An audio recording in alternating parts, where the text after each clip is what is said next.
ప్రకాశించేది. ఆమె హృదయం ప్రవహించే నదిలాంటి సౌమ్యత్వం లిందివది.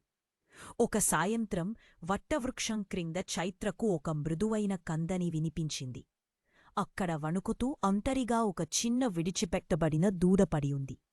చైత్ర తన దుపట్టాను దూడ చుట్టూ చుట్టి మెల్లిగా, ఇప్పటినుంచి నువ్వు నా గౌరీ అని చెప్పింది.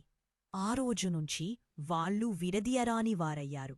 చైత్ర గౌరీకి పాలు పెట్టేది, వెన్నెల కింద పాటలు పాడేది, చిన్న గడియారం మ్రోగే శబ్దంతో గౌరీ ఆమెను ఎక్కడికైనా వెంటాడేది. ఒక వానల రాత్రి చైత్ర తీవ్రంగా అనారోగ్యంగా గురైంది. సహాయం కోరలేనంత అసహాయంగా మంచంపై పడుకుంది. కాని గౌరీ ఆ బాధను అర్థం చేసుకుని, గౌరీ గట్టిగా అరుస్తూ తలుపులు ఢీకోడుతూ గ్రామంలోకి పరిగెత్తింది. చివరికి పొరుగువారు పరుగెత్తుకుంటూ వచ్చి చైత్రకు సహాయం చేశారు.